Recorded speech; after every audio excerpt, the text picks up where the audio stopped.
Hey guys, so today we're going to finally get to membrane structure. So in chapter 6, we worked our way from the nucleus all the way out to the extracellular matrix. We didn't spend a lot of time on the actual membrane. So today we're going to learn more about the actual membrane structure, the lipids that make up the membrane, as well as the proteins and other processes that happen at the membrane. So what function do membranes serve? There are many functions that a membrane can serve. First of all, to create a boundary and permeability barrier between what's going on in the outside of the cell and the inside of the cell.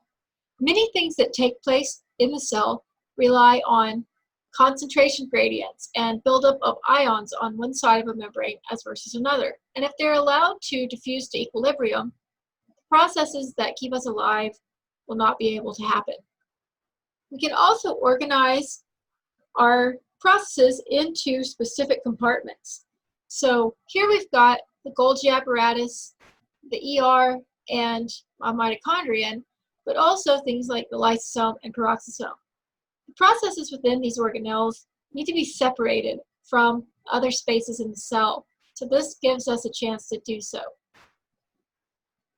Because we are creating a permeability barrier between the inside of the cell and the outside of the cell, we also have to be able to control the way that things get in and out of the cell. So the membrane can also hold transport proteins, which will allow us to pump certain types of things into the cell and certain types of things out of the cell. This can include ions and nutrients. We'll also learn a little bit later about signal detection.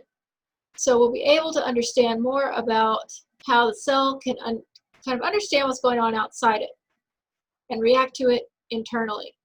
And here we've got some cell-to-cell interactions. So some nice gap junction looking guys right here. We've got these channels that will allow us to share information, allow things to diffuse from one cell to another. So there are many purposes that a membrane can serve. Again, I like to kind of start off with sort of the historical perspective on how we really arrive at our idea of a membrane.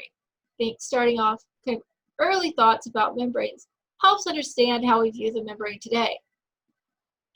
So at the very first time people started really observing lipid membranes, one of the first things they noticed is that things that were nonpolar could just simply go through a membrane barrier. The things that were polar had trouble getting through this barrier. So they knew something was going on here, and they knew this was kind of composed of lipids. This was about the time, again, that biochemistry was really popular. So everybody was very interested in the composition of things, but understanding the properties that go on here. So eventually we started to understand that these membranes were made up of lipids or phospholipid types of things. And they started out with a model that perhaps these were in a lipid monolayer. So hopefully just looking at this picture is sending off all kinds of like red flags in your mind, because we've got this situation where these hydrophobic tails are just hanging out in space to touch water or anything else. This is a problem. We know that in a natural membrane, hydrophobic ends like this would really not want to be touching any kind of aqueous environment. So to fix that, our model gets corrected. And eventually we say, okay, let's sandwich these lipids into a bilayer so that the hydrophobic ends can actually touch each other and be separated from the aqueous environment outside. So that seems all well and good, but people noticed that this type of synthetic membrane made only of lipids did not behave the way a natural membrane from our cells would. So they started looking even deeper into this and understood eventually that proteins were involved. So they did know that the membrane, our natural cell membrane, will have proteins integrated into it, but they didn't exactly understand how that would look. So the first kind of hypothesis is maybe proteins are just kind of spread evenly along the top, just kind of in sheets and on the bottom. So again, we know that that's not how membranes look today, but this is 2020, and these guys were, trying to figure out exactly how these proteins would be situated. So we started to get more advanced microscopy, and that really helped us sort of understand what may be going on at the membrane. So here you can see sort of bilayer, you can see the actual surface, and then the inner surface, and then the cytoplasmic side of the cell. And from not necessarily just this image, but others like it, plus other biochemical experiments, we finally arrived at what we would term the fluid mosaic model. So that's more or less what we think of today. So you can see that, yes, it's a bilayer. It does have proteins, but the proteins are interacting with it in various ways. Some are embedded all the way through. Some are only embedded a little bit. Some stick out on the extracellular side and some on the cytosolic side. And membrane research today really looks a lot like trying to figure out these interactions between different types of proteins, trying to predict the sequences of proteins that would go into the membrane, and also studying the different types of lipids that may be present in a membrane. So it seems like this is a pretty simple model, and that we know all that there is to know about membranes. But in actuality, you could easily create a 1 or 2 semester class just on lipid and membrane biology. So there's a lot of complexity here and a lot of things that still need to be determined. So let's start with some general ideas about lipids within the membrane. So membrane lipids, they can really diffuse however they want to on their side of the membrane. So it's very fluid. That's one of the main properties of these phospholipid bilayers, is that they're extremely fluid. In fact, you can think of cell membranes in general not being too much more viscous than maybe even something like a vegetable oil. So they're actually very fluid most of the time. So they can diffuse, these lipids can diffuse, kind of like crowd control through here. Okay, they can also sort of rotate around in place or while diffusing. That's all fair game. Okay, so we'll see several examples of this on the next few slides. One thing that they're not really going to want to do is to flip from one side of the membrane to the other on their own. And that's because this hydrophilic head, which likes to be in contact with water, would have to pass through this hydrophobic sort of no man's land to make it to the other side. So on their own, this is not a thing that happens just by diffusion. But there are enzymes that can help with this if needed. So we're not going to really talk about them today, but just to give you an example, there are enzymes called actually flipases, which will flip things from one side of the membrane from the outside to the inside, and flopases, which go the opposite direction. And these are really important with maintaining sort of the consistency and the composition of the membrane on one side or the other. So actually, the outside of the membrane doesn't have to be exactly the same as the inside. So we can see in general how these membranes start to move.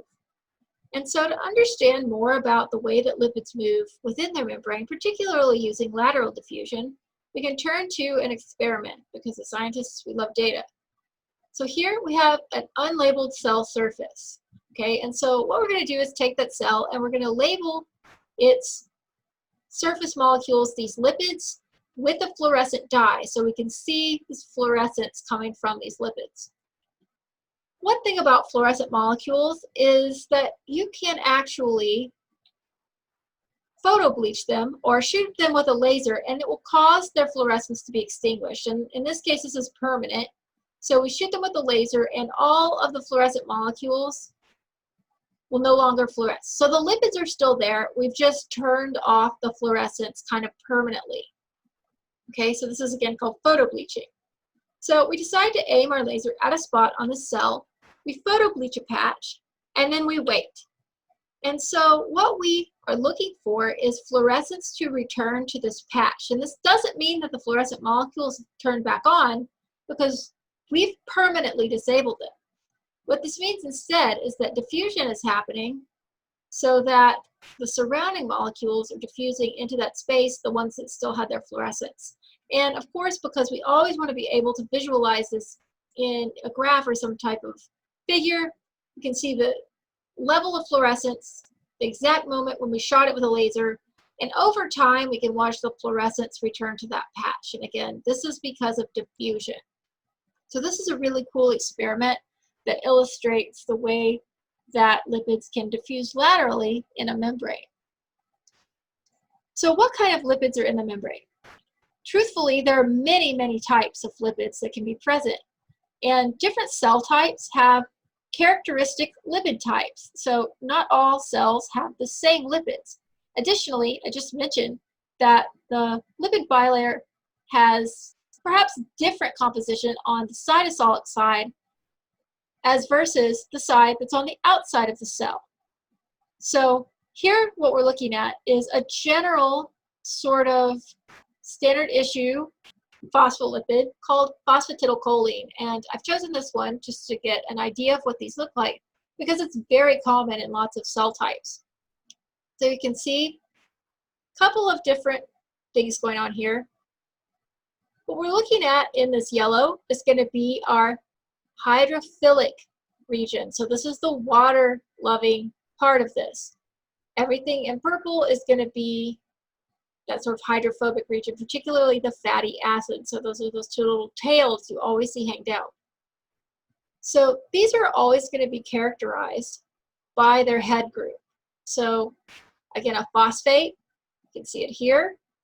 We learned a lot about phosphates just before this, okay, and then we also have choline, which is a head group. So we have phosphatidylcholine. Okay, and notice we're not really talking about the fatty acid tails. Those can actually vary. Okay, so you can see hydrophilic head, hydrophobic tails. Okay, bridged together with a glycerol molecule. Okay, so you don't have to worry about memorizing this, but it's always a good idea to be able to get a good visual on what we're looking at. Okay, so again, different cell types have different proportions of these different lipids, and it can actually serve as a signal both inside and outside the cell. One example of this is sometimes when cells are ready to undergo apoptosis or programmed cell death, they can actually have some of their lipids flipped from the inside to the outside, which will kind of mark them as ready to go. Okay. So now we know a little bit more about the membrane's composition, and we understand more about how lipids can diffuse. It would be really good if you guys start to visualize like a lipid bilayer as being almost sort of like a lava lamp, where all of the inner membranes and outer membranes can kind of continuously move and fuse together. So what determines how fluid these lipid bilayers really are? So just in your existence, you probably know about unsaturated and saturated fats. So you can think about unsaturated fats. These are usually associated with healthier fats, and you can think of things like vegetable oil, so things that are liquid at room temperature. Saturated fats, on the other hand, are usually considered sort of a more unhealthy fat, at least in dietary terms, and these are the things you can consider solid at room temperature, things like fat from animal products, things like butter or even bacon fat. Those types of things we consider to be saturated. And so I think that we're familiar with those terms when we think about them in the context of food, but when we're thinking about them in the context of molecules, what exactly do we mean by saturated? So saturated with what? Saturated fats contain carbons with single bonds. So I kind of think of this as they're saturated with as many hydrogens as possible. So on the left here and down here, you can see a saturated fat. So the carbons have single bonds between them, and that means that as many hydrogens as possible can be attached to these carbons, which can make 4 bonds, okay? Unsaturated fats, by contrast, which we can see on the right and this one here, they contain at least 1 double bond, okay? So they have 1 less hydrogen.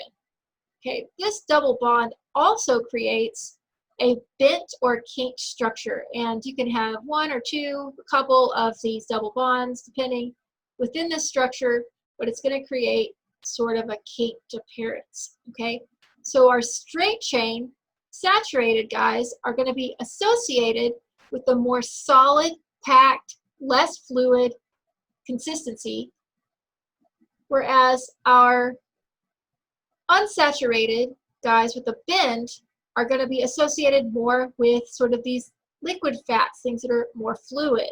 Okay, and why is that? So our unsaturated fats that have these double bonds and bends, these bends create more space between the molecules. They make it harder for them to pack together. So thinking about this sort of idea of, like, again, chemistry or physics type of fluidity, you can think about the less tightly packed these are, the more fluid it will be, and the more tightly packed, the more solid it will be. Okay, you can think of that in terms of the way that even molecules move. So saturated fats, on the other hand, because their tails are straight, can pack together.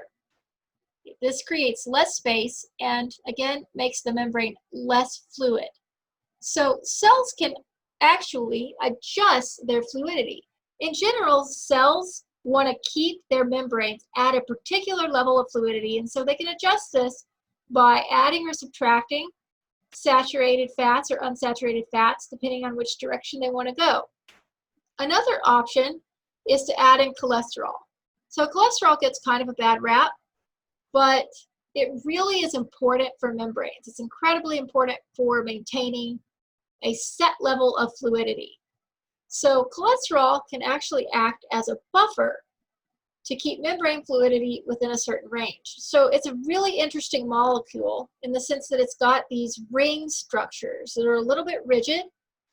So its size and shape, kind of, you can even visually see that there's space created between these molecules. But it can also prevent excessive movement, which would contribute to more fluidity. So we're kind of keeping this a buffer. We're preventing it from packing too tightly, but we're also preventing a lot of extra motion to make this more fluid. So cholesterol is really important as a buffer. So we have a lot of options as an animal cell to be able to kind of control and regulate our membrane fluidity and keep it within a specific range. So you can even think of this in terms of animals or plants that have to live in a cold environment or a hot environment. So think about temperature. Again, if you heat up something like butter, it will melt. If you let it come to room temperature, it will go back to a solid. Membrane lipids, to a degree, can go through the same types of changes. So if something lives in a colder environment, it may want to increase the inherent fluidity of its membrane to prevent it from packing too solidly. So those are the types of examples you can think about. Okay, so let's see these lipids in the context of the whole cell. So we've seen this image previously. This is the extracellular matrix. Okay, you can see everything going on here, the different lipids on either side, cholesterol, with proteins kind of embedded as well. We'll get to the proteins shortly. Okay, and you can see from looking at this image that maybe the distribution of membrane lipids doesn't have to be symmetrical. So we can have lipids that diffuse all through this. We don't have to keep them all in the same place. We can even have differences from one side or the other. Okay, and just to illustrate that point a bit further and start to include some of these proteins, we can see that we've got, in this case, sort of an asymmetric region of this membrane. So over here on the left and even on the right, you can see that we've got a lot of these unsaturated fats with bent tails that are just really creating a little bit of space for us over here. You may notice that this is also a little bit shorter, a little bit less thick than what we're looking at in the center. The center has more cholesterol and more of these saturated fats. So this area of the membrane is actually a little more sturdy. It's a little bit more solid than what's going on to the left and right of it. Okay, you can see that we've got some proteins going through it. You can see it's got some specialized carbohydrates out here. So we can have sort of a patch of membrane that's a little bit different than the rest. And these are actually referred to as lipid rafts. And they're pretty cute to think about. If you think about sort of a solid disk of lipids, it's a little bit more solid than the surrounding, and it sort of like drifts through the sea of phospholipids, sort of keeping this like protein structure intact. So we can see that really there's a lot of variation that can happen in these membranes. So if you feel like this is a little bit vague, that's okay, because it is. We're just learning some generalities about the membrane. Like I mentioned previously, it'll really take a semester or more to learn a lot of detail about these membranes. So we're just learning some general things. So let's get into some of the proteins that we can find in a membrane. Okay, so the proteins we find in a membrane, we can define them by function. So we have things like transport proteins, which we'll get to in the next video. Enzymes. We haven't entirely talked about membrane embedded enzymes just yet, but we will be quite a bit, particularly in chapters 9 and 10. Signaling molecules, we'll also get to these. Signal transduction, really important. Cell-to-cell recognition, so this is like stranger danger. So you can even think of things like blood type would be a type of cell-to-cell recognition, making sure that we are just looking at a cell that belongs to our cells. Things like tight junctions for intercellular joining, and again, attachments to the extracellular matrix. So some of these we've covered, some of these we'll get to in these videos, and some we'll get to a bit later. So we can define these by their function, but we can also define them by their structure. So this is a really cool image that shows a lot of variation in the types of proteins that we can find associated with the membranes. So you can see we have something that kind of embeds itself halfway. We have things that can be completely threaded through. This is called a single pass protein because it passes a single time through the membrane, as versus a multi-pass protein. So again, it's one single amino acid chain that's threaded multiple times back and forth through the membrane. We can have multi-subunit proteins, so two single pass guys together, and peripheral membrane proteins. So notice this is just hanging out. It's actually a cytosolic protein, but we find it at the membrane because it likes to hang out with this purple membrane associated one. So this is a peripheral membrane protein. It actually is not going to be affiliated with these membranes otherwise. We can have specialized lipid attachments to our amino acid sequence, which will allow it to embed in the membrane. Just stick that up there. Pretend that you are a phospholipid for a second. We can have this on the outside of the cell too. So these are just two different types of lipid anchors. So the thing that's important here is not to try and memorize what these guys' names are. Just think about their shape and their properties. So we know a little bit about amino acids. We know that their properties are the result of their amino acid constituents, okay? So you don't have to memorize these either, but let's just take a look at the way that they're organized.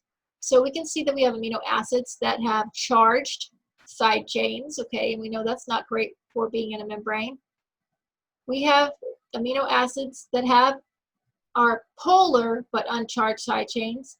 Our special cases we won't worry about just now. But we also have amino acids with hydrophobic side chains. So you can imagine that lipids are going to like amino acid sequences that have more hydrophobicity. So perhaps these paler regions contain a lot of hydrophobic and sort of amino acids, whereas these cytosolic and extracellular sites, maybe they are going to be more polar or charged, not as hydrophobic at that region. So we can actually even start to characterize proteins and predict how they might interact with the membrane based on their sequence. So we've talked about a few different functions, just kind of gone over a few different functions that proteins can have. We've also talked about some interesting structures that they can have. And we've touched on the fact that they can be embedded in lipid rafts or diffused throughout the sort of plasma membrane. So again, we can also just confirm that fact by looking at an experiment where we are checking on the mobility of membrane proteins. So in this experiment, we've taken a mouse cell, which will have inherently different proteins than a human cell, which we've got over here. And in this experiment, we've caused them to fuse. So their membranes have fused together, and you can see at this point, at the initial fusion, We have the mouse cell protein still on one side and the humans sort of segregated on the other. But within about an hour, these sort of diffuse out and become sort of more equally distributed throughout the cell. So we know that these proteins actually can diffuse. So we're going to have a lot of membrane-bound proteins and enzymes that we're talking about in the upcoming chapters. So it's important to kind of be able to visualize the way that these will interact with the membrane and to have the sort of idea that membranes, including the internal membranes like the ER, the Golgi apparatus, the endosomes, lysosomes, these membranes are very fluid. So they, again, can kind of change and fuse and merge with each other just like a lava lamp. So in conclusion, membranes can be made with different types of phospholipids. And these phospholipids have different characteristics. So again, different cell types can have different types of lipids depending on where they're found and what tissue they make up. So the composition of these membranes can also affect how fluid the membrane will be. Again, within a range, we like to keep, in general, our membrane within a range of fluidity. The membrane is also highly dynamic, and for the most part, proteins and lipids can diffuse freely through it. Proteins can interact with the membrane in a wide variety of ways, which we saw when we looked at their structure. They can be peripherally attached or embedded through the membrane once or multiple times. And again, this is going to be dependent on their amino acid sequence.